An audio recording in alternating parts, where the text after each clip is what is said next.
Rizik Syihab menjadi tersangka kasus kerumunan bersama dengan 5 orang lainnya. Tapi dalam kasus ini, polisi menjerat Rizik dengan pasal yang berbeda dengan 5 tersangka lainnya. Bagaimana perbedaan ini bisa memperberat ancaman hukuman bagi pemimpin FPI tersebut? Kita bahas bersama kuasa hukum Rizik Syihab, Aziz Yanuar. Selamat malam, Bung Aziz. Selamat malam. Ada pula mantan anggota Kompolnas Bekto Suprapto. Pak Bekto, selamat malam, sehat ya? Selamat malam. Saya ke Mas Aziz dulu ya, Pak Aziz, Bung Aziz dulu ya, Pak Bekto ya. Bung Aziz, hari ini tadi Anda bilang saat ini sedang istirahat, isoma pasti istirahat sholat dan juga makan. Tapi Anda sejak pagi ikut mendampingi pemeriksaan Rizik, jalannya pemeriksaan hingga saat ini seperti apa? Ya, alhamdulillah pemeriksaan berjalan lancar. Kemudian tadi diawali dengan pemeriksaan kesehatan, tes swab, antigen dan tes tekanan darah. Alhamdulillah semuanya baik. Beliau sehat walafiat.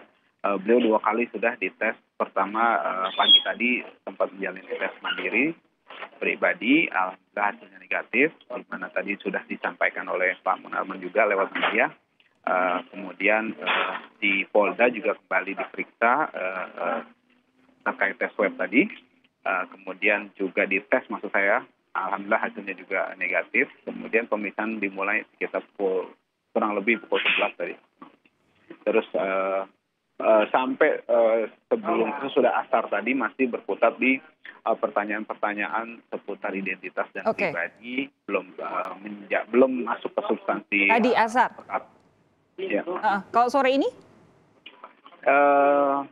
Masih belum saya rasa karena tadi masih beberapa yang akan rencana ditanyakan. Oke, jadi sampai dengan asar tadi masih seputar pertanyaan seputar identitas pribadi. Ini biasa ya sebagai awalan dalam pemeriksaan. Sampai dengan sore ini berarti belum ada pertanyaan-pertanyaan yang memang ingin ditanyakan oleh penyidik begitu ya? Belum terkait substansi perkara. Oke. Begini, yang jadi pertanyaan masyarakat juga ini kan Rizik Syihab sudah 2 kali mangkir, tapi katanya tidak kemana-mana. Tapi akhirnya hari ini bisa hadir. Betulkah ini kami dengar ada kesepakatan awal bahwa rencananya Rizik akan hadir pada tanggal 14 Desember? Ya, saya jelaskan Mbak Sofi dulu ya. Pertanyaannya bagus dan saya ingin mengulang-ulang ini sebagai bentuk memberikan informasi yang cerdas kepada masyarakat supaya berpendapat berdasarkan fakta. Jadi yang pertama saya tegaskan, saya luruskan, beliau tidak pernah mangkir. Beliau hadir diwakili oleh kuasa hukumnya. Tapi kan pemeriksaan untuk pemeriksaan kan tidak boleh. Menurut hukum acara pidana tidak boleh diwakili. Kita bicara hadir atau dia ditanya-tanya? Kan tadi kita bicara hadir. Pemanggilan kan untuk dimintai keterangan. Sebentar, saya kan cerita hadir, bukan menghadiri pemeriksaan. Saya bilang hadir ke Polda Metro Jaya diwakili oleh kuasa hukumnya.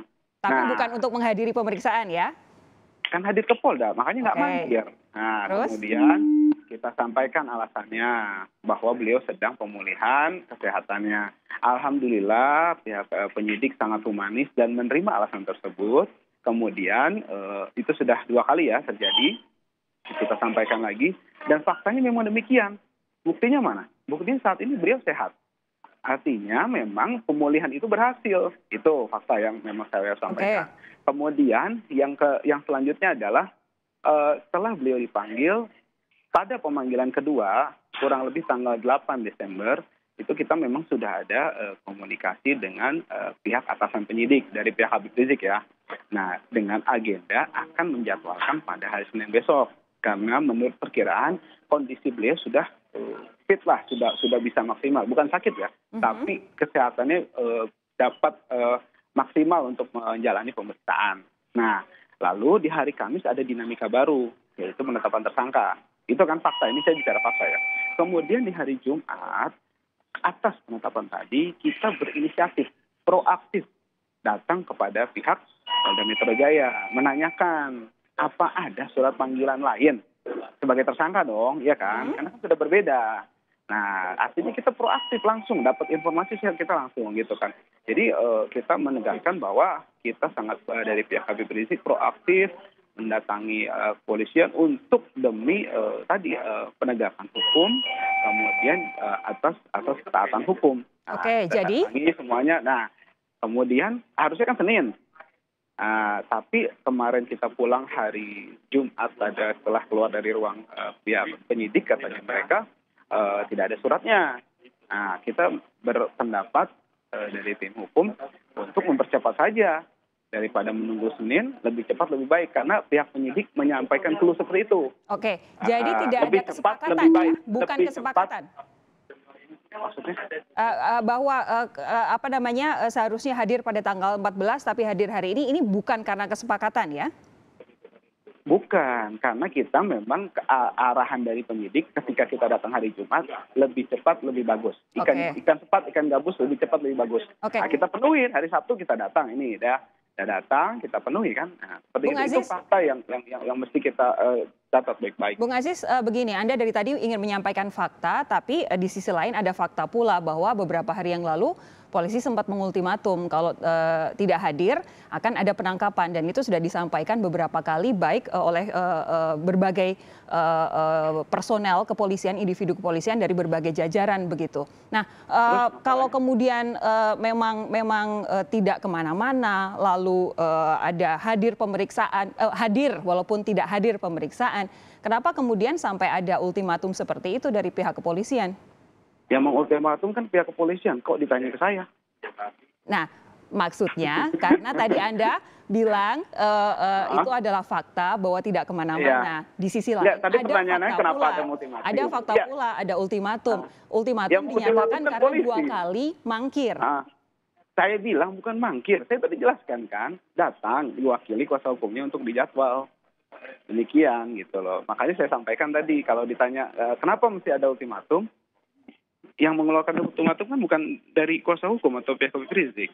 Jadi fakta menurut kuasa hukum ini ya, jadi ada fakta lagi menurut polisi begitu? Iya betul. Oke, Pak Bekto. Yang mengeluarkan ultimatum kan polisi. Kok kita yang ditanya? Ultimatum dikeluarkan kan karena menurut polisi, lagi fakta polisi. Kalau Anda mau membedakan ya antara fakta Anda dan fakta polisi. Itu kan menurut polisi. Kalau memang sudah hadir kan wartawan juga pasti akan melihat faktanya. Fakta wartawan adalah tidak ada Rizik Syihab sampai dengan hari ini setelah polisi mengeluarkan ultimatum. Makanya saya kasih tahu kepada pihak media bahwa di kuasa itu mendampingi dan mewakili. Namanya mewakili, kira-kira sah nggak? Kalau diwakili boleh nggak? Boleh. Karena kan? Pemanggilannya untuk pemeriksaan dan pemeriksaan tidak boleh diwakili. Kan saya sudah sampaikan, beliau sedang pemulihan. Oke, dan Pak pihak Bekto, Polda saya ingin dapat pendapat Anda soal ini, Pak Bekto. Kenapa sampai ada ultimatum segala, tapi Pak Aziz Yanuar, Bung Aziz kekeh bahwa sebenarnya tidak ada yang masalah begitu? Yang harus diperhatikan bahwa Indonesia ini adalah negara hukum. Itu yang harus kita pegang dulu. Karena negara hukum, polisi bertindak harus sesuai dengan hukum. Bertindak dalam arti menegakkan hukum atau untuk mencegah perbuatan pidana. Itu harus sesuai dengan hukum. Itu yang pertama dulu. Sekarang begini nanti harusnya Pak Aziz tadi, ini kan untuk pendidikan masyarakat. Nanti dalih-dalih tadi bisa disampaikan di pengadilan. Ya. Yang kedua kaitannya dengan masyarakat saat ini menunggu. Semua melotot, semua menunggu, semua stasiun televisi diplotot, khususnya berita-berita, ya kaitannya dengan penanganan Rizik Syihab ini. Ya, apakah polisi bekerja profesional dan mandiri? Ya, tidak boleh polisi itu bekerja itu di bawah tekanan siapapun. Ya, itu yang penting, profesional dan mandiri. Profesional artinya penyidik bekerja sudah sesuai hukum atau belum? Sesuai dengan hukum yang berlaku atau tidak? Tidak boleh dipengaruhi. Menurut Pak Bekto sudah atau belum? Nanti yang ini kan jawabannya kan debatable. Kalau nanti ditanya sama polisi, nanti polisi tentu akan berbeda pendapat dengan kuasa hukum. Itu tidak masalah. Ya. Oke, tapi nanti yang ingin saya tanyakan, silakan. Semua warga negara itu harus diperlakukan sama di muka hukum. Tidak boleh ada perlakuan diskriminatif. Dan tidak boleh ada orang yang merasa di atasnya hukum. Apalagi kebal hukum, itu tidak boleh. Itu. Oke, nanti akan saya tanyakan kepada Pak Bekto pula yang meminta polisi untuk profesional dan mandiri. Apakah penerapan pasal 160 dan 216 KUHP itu sudah tepat dan benar-benar relevan untuk kasus ini? Akan dijawab oleh Pak Bekto sesaat lagi. Anda jangan kemana-mana, tetap di Sapa Indonesia Malam.